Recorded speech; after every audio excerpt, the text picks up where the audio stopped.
Está começando mais um Instruído na Verdade. Agora vamos para a igreja de Filadélfia. Filadélfia, ela representa o período da história atual, juntamente com Laodiceia, né? Ela vem a partir de 1730 até o arrebatamento, porque Filadélfia, nessa corrente teológica que nós estamos trazendo, ela representa a igreja qual vai ser arrebatada por Cristo. Né? Na analogia entre o joio e o trigo, né? Ela é o trigo que vai ser arrebatado, mesmo que estão crescendo juntos, estão no mesmo ambiente, né? Nós vamos ver Filadélfia e Laodiceia estão no mesmo ambiente, como a mesma igreja, né? Ele vai ter os salvos e os não salvos, né? Aquele quando a palavra de Deus fala, né? Dois estarão ali, um irá, o outro não. Então, o joio e o trigo, a separação, só Deus que vai fazer. Então, Laodiceia, ela representa a igreja que vai ser salva. Ela é conhecida como a igreja missionária, que nós vamos ver o porquê que ela é conhecida da igreja missionária. Vamos ler aqui a carta de Filadélfia. E ao anjo da igreja que está em Filadélfia, escreve: isto diz o que é santo, o que é verdadeiro, o que tem a chave de Davi, o que abre e ninguém fecha, e fecha e ninguém abre. Conheço as tuas obras, eis que diante de ti pus uma porta aberta, e ninguém pode fechar, porque, tendo pouca força, guardaste a minha palavra, e não negaste meu nome. Eis que eu farei da sinagoga de Satanás, aos que se dizem ser judeus, e não são, mas mentem, eis que eu farei que venham e adore prostrado aos teus pés, e saiba que eu te amo. Quando guardaste a minha palavra, a palavra da paciência, também eu te guardarei da hora da tentação que há de vir sobre todo o mundo, para tentar os que habitam na terra. Eis que venho sem demora. Guarda o que tens, para que ninguém tome a tua coroa. Ao que vencer, eu farei coluna no templo do meu Deus, e dele nunca sairá. E escreverei sobre ele o nome do meu Deus, e o nome da cidade do meu Deus, a nova Jerusalém, que desde o céu do meu Deus, e também o meu novo nome. Quem tem ouvido, ouça o que o Espírito diz à igreja. Então, aqui Filadélfia, né, sobre a cidade, nós vamos aqui falar um pouco sobre a cidade. Filadélfia sofreu efeito em longo prazo do terremoto de 17 depois de Cristo, mesmo terremoto que atingiu a cidade de Sardes.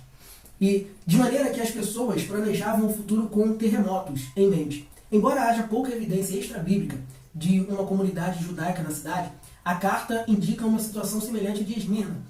Nada sabe da origem da igreja, mas há uma ligação com o ministério de Paulo. Né? Período que representa na história da igreja. Nós falamos que representa o período, né, dessa igreja, a igreja missionária, porque representa esse período de 1730 para cá. Olha por quê. Filadélfia representa a igreja missionária porque por volta de 1730 um grupo de estudiosos exploraram os livros de Daniel e o Apocalipse, o livro de Apocalipse, e viram a necessidade de voltar a pregar que Jesus iria voltar para buscar sua igreja.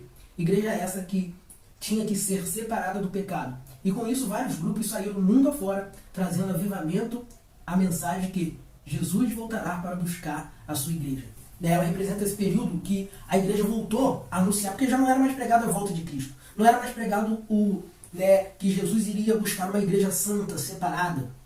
Só esses estudiosos, eles buscaram um estudo mais profundo, mais fundo, no livro de Daniel, na revelação do livro de Daniel, na revelação do livro de Apocalipse, e começaram a enviar missionários por todo o mundo para pregar que Jesus iria voltar. Então, ele avivou novamente essa mensagem, a mensagem que Jesus voltará para buscar uma igreja santa, separada. Por isso é conhecida como a igreja missionária. E por isso é a igreja que nós devemos ser. Nós não podemos cessar de anunciar que Jesus virá buscar uma igreja separada, uma igreja santificada por ele, pela sua palavra. Esse conteúdo histórico, essas correntes teológicas, todo este assunto, nós estamos tirando aqui do livro, o e-book 7 Cartas para uma Igreja, que é um e-book que nós escrevemos de um estudo mais profundo sobre as 7 cartas do Apocalipse. Então, a mensagem central de Jesus para a igreja de Filadélfia é: eis que diante de ti pus uma porta aberta. Jesus, ele colocou uma porta aberta. Porta aberta para quê? Para anunciar o Evangelho. Ele diz assim, mesmo que os da sinagoga de Satanás, os que não eram judeus, os falsos que se diziam que eram de Deus, mesmo que eles estavam fechando porta, eliminando oportunidade, Deus, ele sempre tinha, Jesus está falando que ele sempre tinha uma porta aberta para a igreja missionária poder anunciar o Evangelho.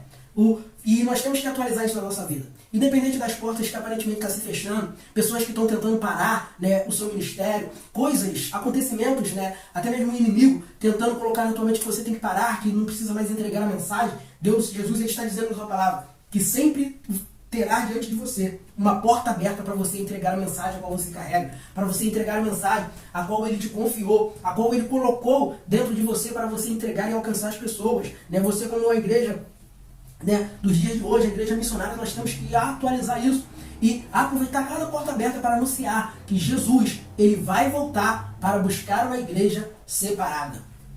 Amém? Então, ele sempre tem uma porta aberta para nós anunciarmos o seu evangelho.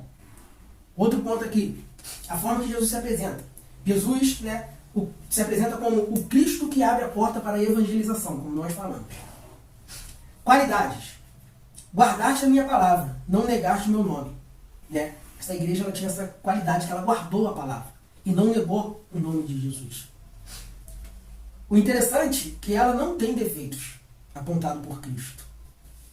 Ao contrário, né, das outras, né, essa Filadélfia não tem defeitos. Então, ela guardaste a minha palavra e não negaste o meu nome. A qualidade desta igreja. Nós devemos guardar a palavra de Deus e não negar o nome dele.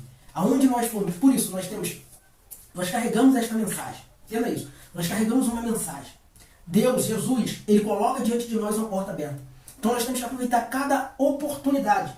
Né? Nós temos que guardar a palavra dele e não negar o nome dele para cada oportunidade que nós tivermos. Nós podemos anunciar a tua palavra. Nós podemos pregar o teu nome. Nós podemos fazer obras no nome de Jesus. Né? Que nós estamos com ele. Que nós não negamos e sabemos, acreditamos, confiamos no poder, na autoridade que este nome tem. Né? Então, a porta está aberta diante de nós.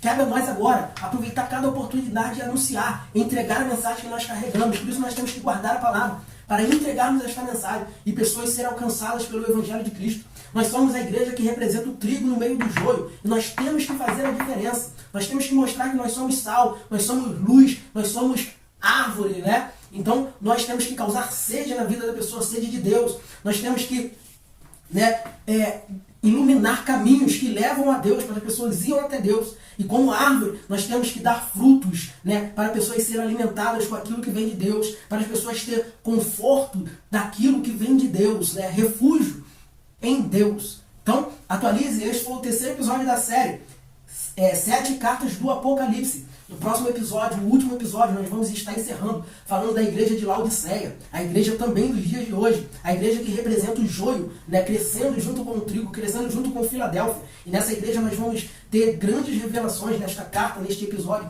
que vai ser o quarto e último. Nós vamos falar só de centrar, né, concentrar ali em Laodiceia. E eu creio que vai ser algo grande na tua vida. Eu creio que Deus vai falar fortemente. Por quê? Porque há uma cura para a igreja de Laodiceia. E nós vamos descobrir no próximo episódio. Amém? Eu te aguardo lá no próximo episódio. Se você ainda não assistiu o primeiro e o segundo episódio, assista. Eles estão todos no YouTube, no canal de YouTube, né, do YouTube Roberto Silva Pregações. Depois também vai estar no grupo de estudo GDI, na plataforma online e gratuita. Então, você tem que assistir e acompanhar conosco para podermos crescer em conhecimento e sermos a igreja, a qual Jesus está esperando para poder resgatar, buscar e ser a tua noiva. Amém? Graça e paz.